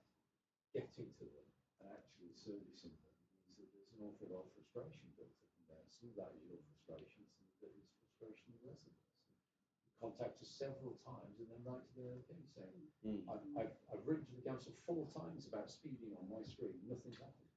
Well, yeah, because it's 1,785th on the list. But I get that. But I have no evidence that anything on that list has been delivered. Anything on residents' requests that come through not via labelled boards or not via ward councillors that then put it onto the portal or maybe talk to you about it. I get that there's lots and lots of requests, but I've seen probably one small intervention, which was a small section of double yellows go down in Micklover over the last 3 years, and that wasn't even one that was on our list of priorities. It was something else that officers decided to do. We weren't informed. Now that can't be right, because if Mickleovers have none, well, one, then where have they been delivered? Is there any being delivered? Well, there's 68 smaller schemes on the programme this year. 14 of them have got some element of where neighbourhood board is that's something we're going to concentrate on. And out of that, there is Station Road District Centre parking review from the project, which is really ongoing. I think that is the only one that's actually tagged as a priority. It's the only thing that's been done. But, you know, Braegrove, Bolton, Oakwood, Simply, Alveston, Rover, Derry, Simply again, little one-way scheme, Bolton again. So there's stuff out there, but I'm afraid that what is happening is a lot of stuff is joining the back of a very long queue, and it's simply demand outstripping supply. You know, service is smaller, the amount of money has been shrinking. Talk about the lack of latitude for municipal borrowing, slippage. We've gone through some very difficult times, and now we've got to reorientate around nature. And yes, there's money in the pipeline, but be careful about how we approach that and what we're trying to do. We try and do a million little things that cost £10. We like to throw mercury on the gas, basically. And it can be really hard to describe that impact in a way in which it supports mayoral priorities and actually gives us the profile that we're actually doing things that we can do. So, but I do take the point that there are little things that need to be done, and we need to probably work out a way in which we address that. And we might have to go to a position where we say, right, let's start again. Let's start again, because all we've got is a lot of pent-up demand that we're never going to facilitate unless we do nothing for 10 years or something like that. So we might just have to start all over again and say, right, what is valid? And that's probably where we've got to go to with criteria, because again, at some point we're going to be showing them what we're doing with the mayor's money, and it's all the mayor's money. I have got greatest respect for you and your colleagues, you know that, but I do feel increasingly frustrated as to how we're going to solve this one, because it seems to me that the answer would be, and again, it's not criticism of you, I know that resources, etc. If somebody points out an issue in my ward or any else's ward, and you go and look at it and you agree, then in your opinion, obviously subject to officers' advice, that double yellows or a bollard or a pen or something small would actually solve quite a significant issue. The way I feel at the moment, and actually I haven't changed my opinion after our conversation, is that I really have to tell the resident there's no realistic prospect of that being delivered. There used to be.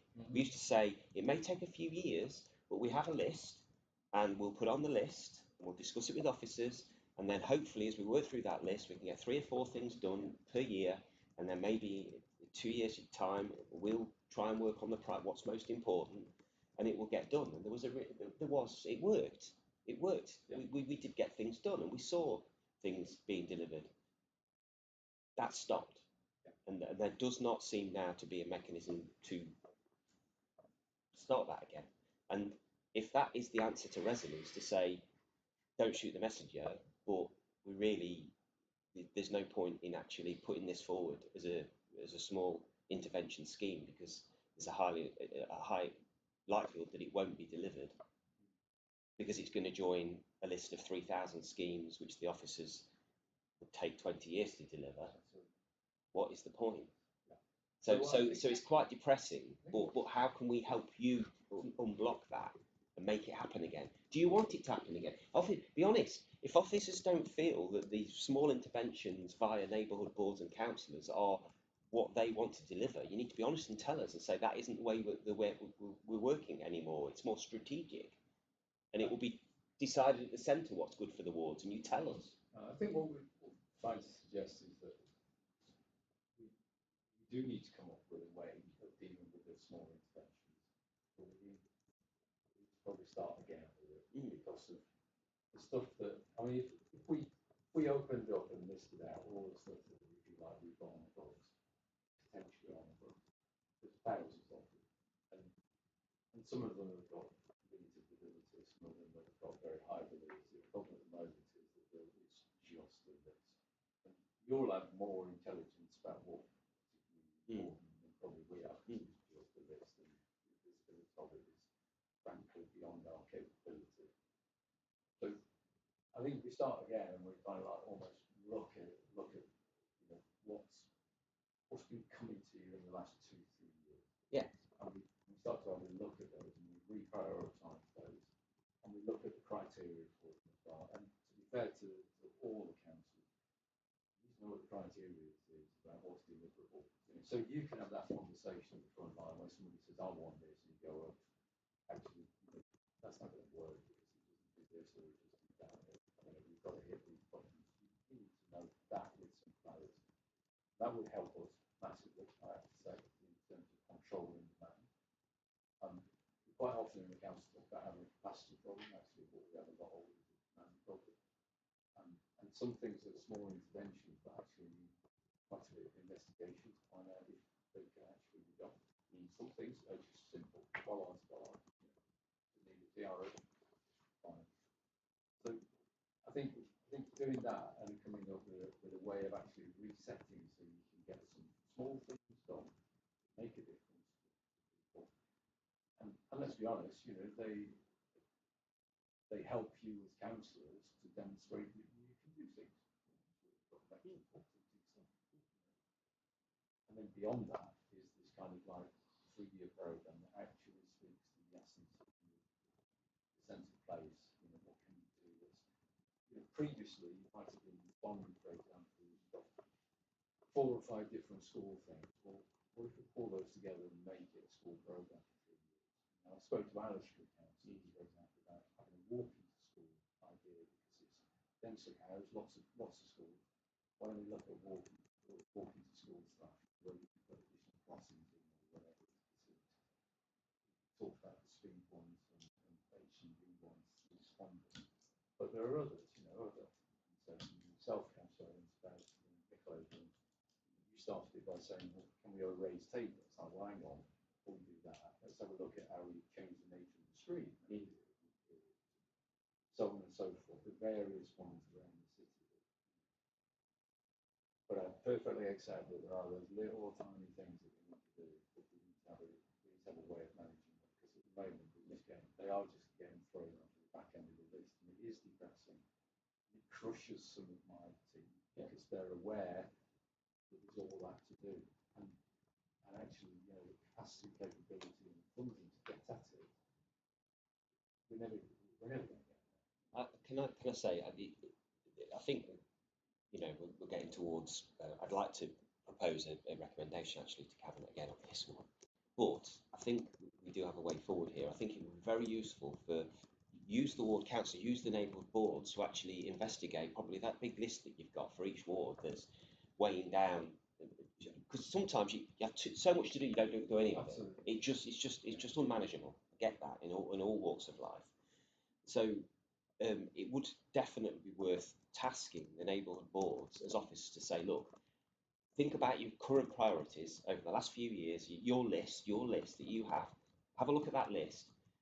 And by the way, this is an example of what we have currently on file or whatever on the list for your ward. Have a look at that, see what aligns, and use your, you know, we're elected representatives to represent our ward. Start making some decisions there as to what's important and what's not. Yeah. And then maybe a list of, look, these are more strategic, these aren't really realistic, so therefore we're going to have to discard those for now and put them in a higher tier for you to have a more strategic view about pedestrianisation and those kind of things. So that would be a way forward if we do it. I think it's welcome the idea of being able to have that conversation about, you know, this is what we. Let us do the work for you. This is what we think is around there. What do you really want to triage out of these? I do think that's what we've been trying to say, and that was part of the presentation, part of the comment you made, Councillor Cole, is around that two-way conversation. It's that communication, and we recognise that over the last 2 years we've been batted about by so many different things that we haven't got to this, you know, the clarity, you know, things we need to improve, as we've said, are that clear process, including screen criteria and programming. So there is that understanding that the levels, understanding let's work with you on this, the low level interventions, but also then let's have that conversation with you about how we think about the future and those 3 year, that move to a 3 year, and that integration with those neighbourhood. I really like the idea of the reset. That would be fantastic. Reset to remove the burden, I think so. but obviously not discard. But No. you take that away and say, look, it's too much. Let's boil it down. Work with neighbourhood boards to actually get some priorities, realistic priorities. That's cool. Just round off from that kind of thing. I think a lot of it comes down to managing expectations, because there's the expectation of us from residents that we're passing on, and then there's the expectation of you as officers that we don't come out with 50 things a month that we want to do as well. So I think I had earlier about the triage thing. That kind of reset idea of knowing that, okay, roughly these are the kind of things that we could get done in maybe a year's view, and it helps us with the managing expectation part with the residents. So we can directly talk to the residents, well, look, this isn't something that is a priority for the neighbourhood board at the moment, but it's something that we can come back to, or it just helps with that conversation, and it actually levels out the frustration, because I think that's what a lot of it is. It's frustration from residents, frustration from us, and seeing that it's not being done. So I think that triage thing sounds like a good idea. And you're absolutely right, because then when you get non-neighbourhood board, non-councillor requests, maybe those come through to yourselves, you have a look at them, and then you send them to the ward. Yeah, and we deal with them. That's how we deal with them, and then the list is ours, not your burden. See, that's how you used to get a big list. Exactly. But also then you can share what it looks like across the city. Correct. So you can understand actually where those pressures built up and where have we got capacity issues, so we can work together on that and manage it. Just add, I think that last is some of it's like the training aspect as well. So for the Shaftesbury thing as an example, at first I think it's just my ignorance and not understanding all great traffic things, is just thinking, oh, this doesn't sound great. And then the more questions I asked and the more I understood it, now, I've understood it, and now I think that, that is one of the only solutions that we probably have in that area. So it's that aspect of, sometimes we might think that, oh, there's some speeding there, a speed bump would be a good idea, but actually we rely on your expertise to tell us that, actually no, there are other ways around this, and that, these are things that can be done.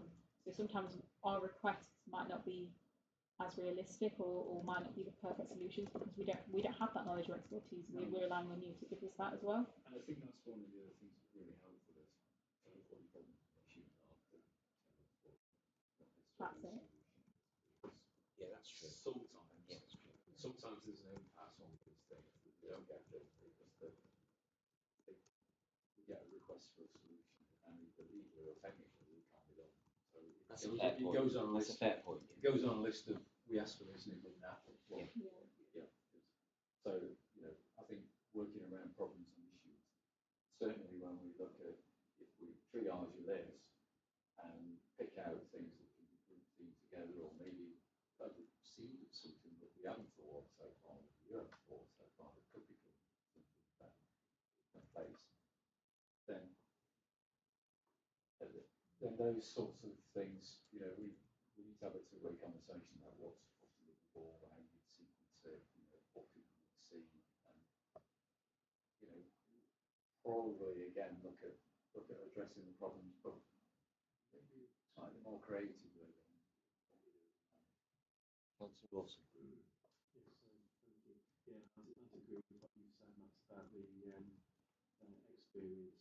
When I came back onto the council in 22, 23, whatever it was, I've noticed the difference and explaining why, what the reasoning behind that was, and I think we accepted that was the new reality, and those sorts of business as usual projects as you've described, and we funded from our neighbourhood board, and that's been pretty much the only route really in recent years. But I do think that's a great idea to pass all these historical requests back to the neighbourhood boards, and as you said, let the boards do the work. Some of them will, if they're going back years, some of the issues will have been resolved, and they can probably quite easily just be crossed off. But you could use traffic lights, red, amber, green, however you want to do it. But I think that would be a good source of local information to be able to take forward. Thank you. Chris? Maybe neighbourhood boards and communities and residents can help a little bit more as well. Talked about some of the complaints about speeding on my road. Well, you can do community speed. Yep. You can count the number of cars that are speeding even by visual. Too many lorries through the village. How many? Yeah. Well, let's sit for a day and count them. Count how many wars lorries there are that are going to that particular day at Ilkeston, and count how many containers that are going to West Ham. You can evidence, help get evidence on these things. So you are. And then sometimes that gives you a solution. Because you can also put it out there, why are we've all got social media and we've all got media. Put back on the people that are doing it. Why are you parking there half an hour before school with your engine on, just to wait for your child to come out of school? And put it out there and tell people that their behaviour is not appropriate, and as a result, people have to think about stopping. Yeah. I mean, it's been very, very interesting discussion, and I'm really glad that we finally got round to talking about it. And I think we've got some really positive sort of ways forward. And I have got a recommendation to Cabinet, which we're seeking a seconder on. And I have changed the wording on this, Nigel, after you. And one thing to keep in mind actually about, it's true.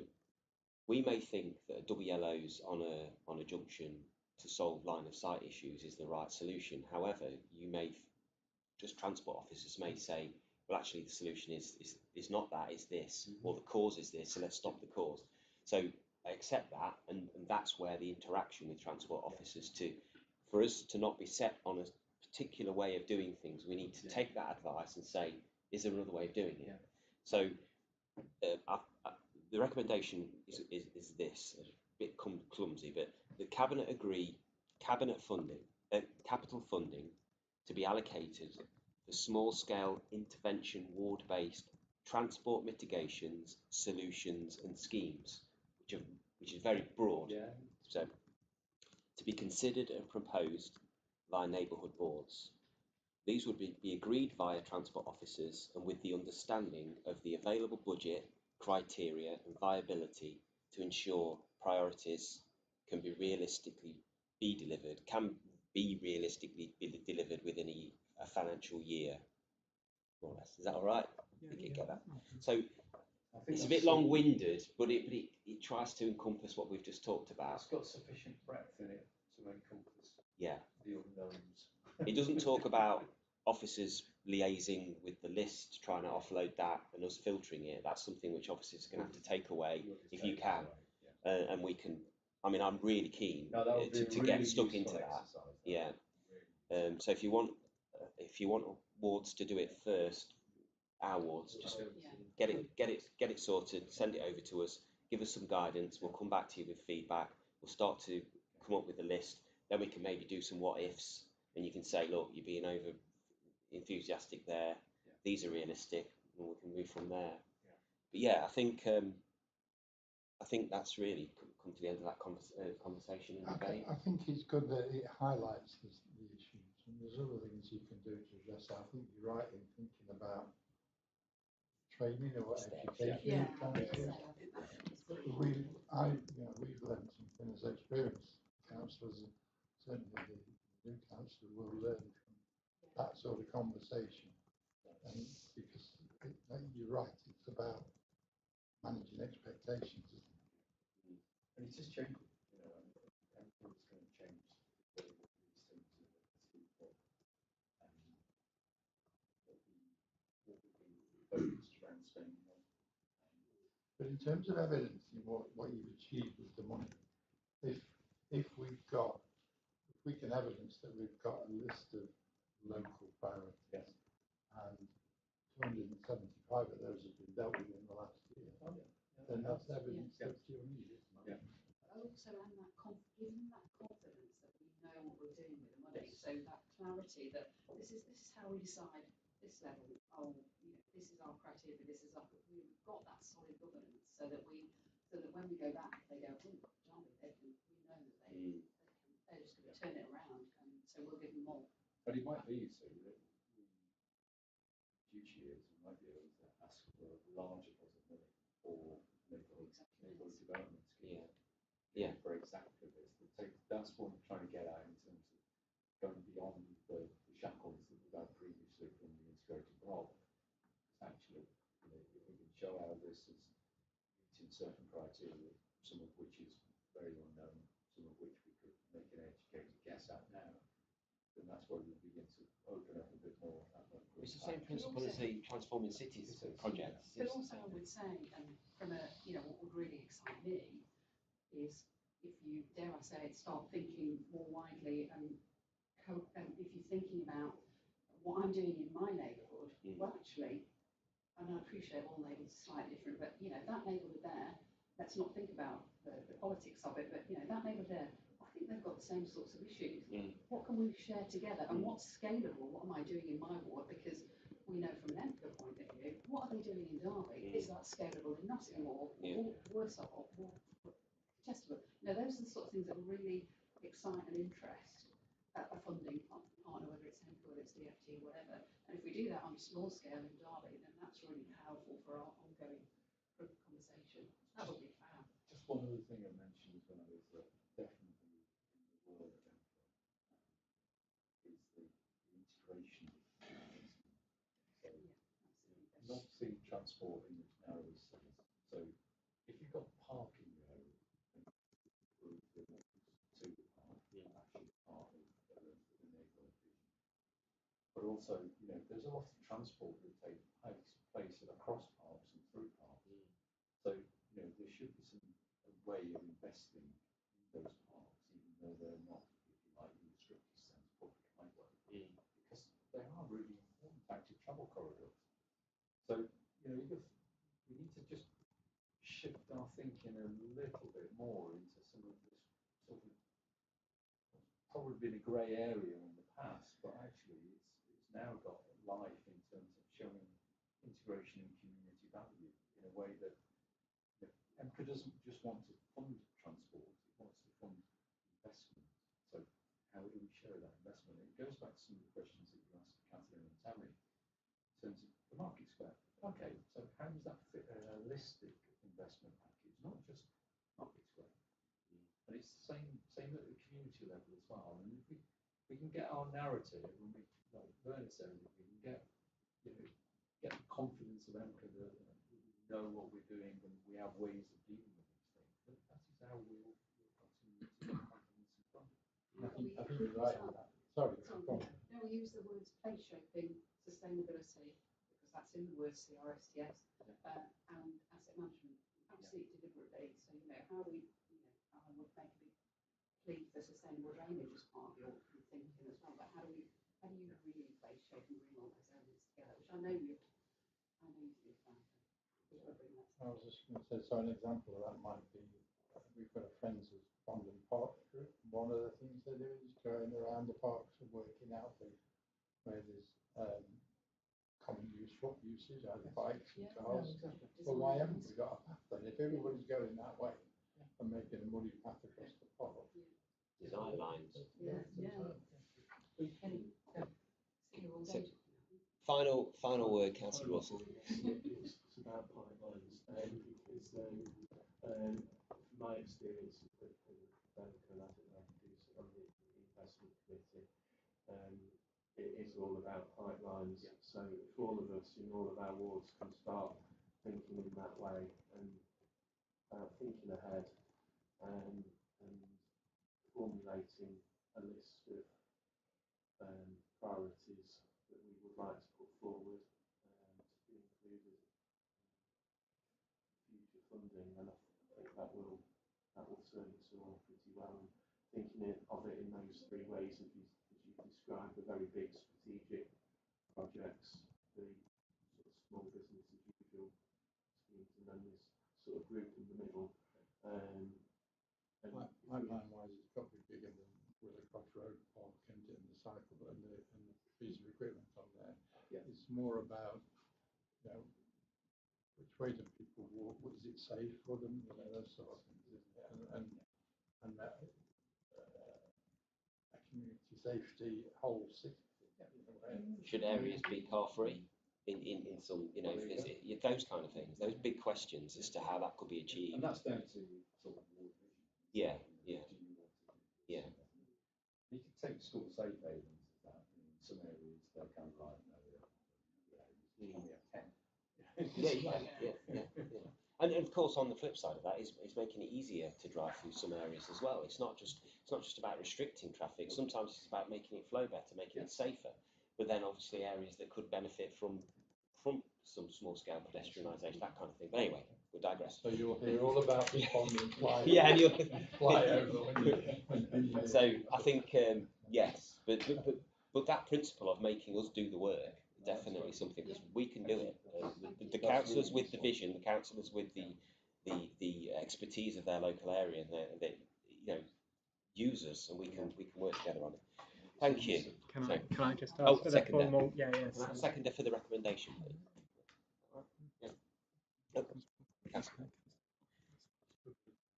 Yeah, absolutely, fantastic. Thank you. Okay, thanks for that. It's a long discussion, but it was well overdue and very, very rewarding. So I think we've got some ways forward there that we're positive about.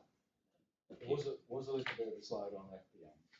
No, it's important to understand that part. Yeah. So I'll bring this. There's just one last bit.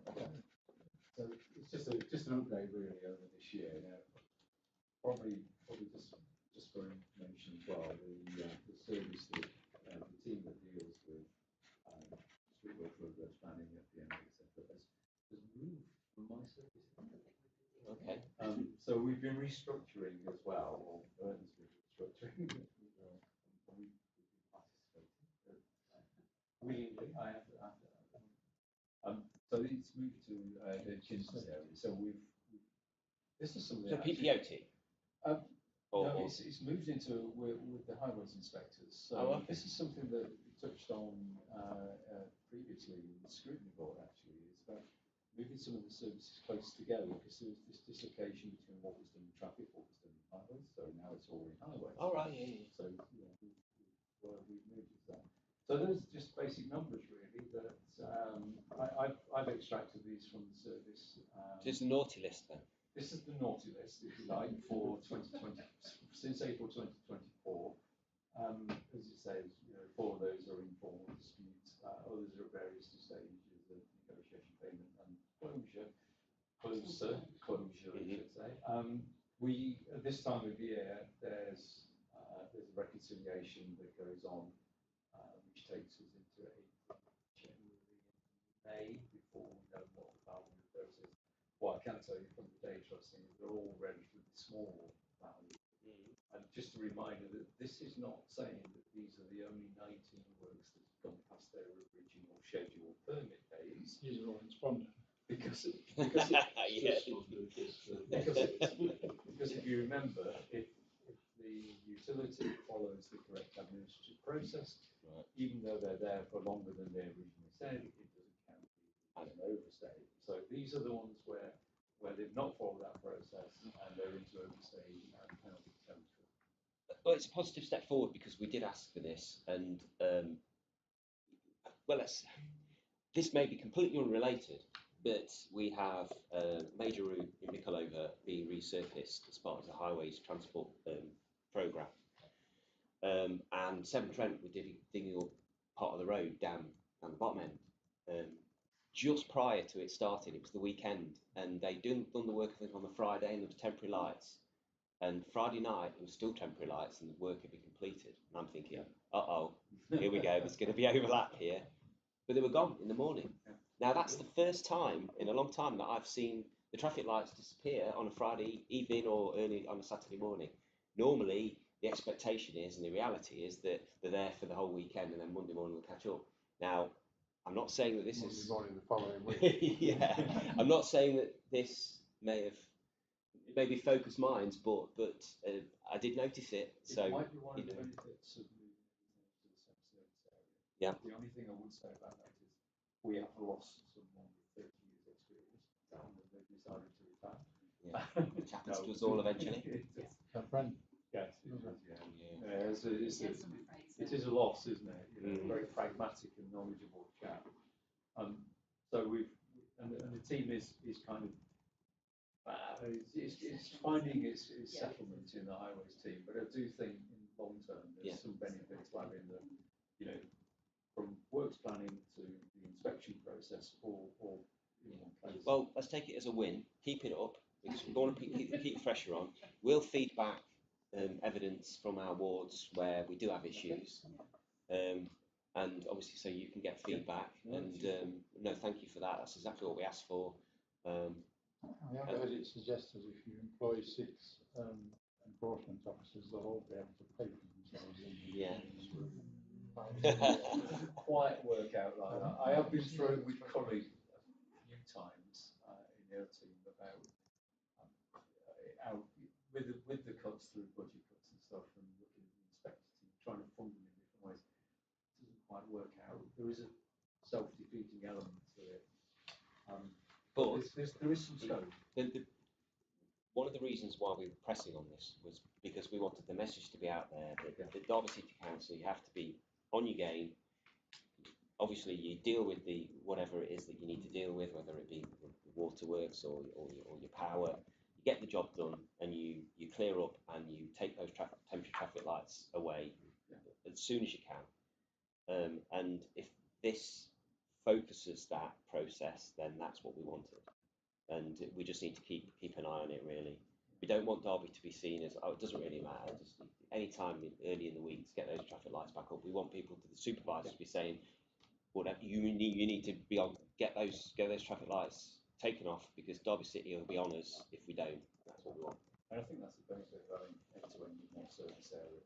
What I would say, just to finish, is that obviously we've got about £3.5 million extra maintenance money to spend in 2025. So we're going to be more of a problem to the travelling public because we're going to be out there doing more. At least it was us and not Severn Trent.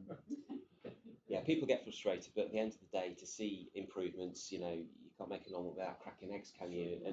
And to be honest, my experience as well is Derby City Council always try and minimise the impact. So, for example, the works that are going on in my ward at the moment, there's disruption during the day, but it avoids a peak and it also gets removed at the evening. So actually, it is workable, and you know, and I think the public understand that. Communication's still the key, isn't it? It is, It is. absolutely. It is. People know what to So, expect. you know, we've had some great communication with them finishing off Story Road not too bad. Yeah. And they've been writing the appropriate letters and we insight around them. And we can put it out on that. It's another way in which we can contribute. No, it's excellent. That's been raised. Yeah, we're working together to make sure we get the message out. More partners. Thank you very much. Okay. That's okay. Well, item 7 is work programme and topic review. Yeah, of course. Thank you, Chair. It's just to go through the items that the Regeneration Board has looked at over the year.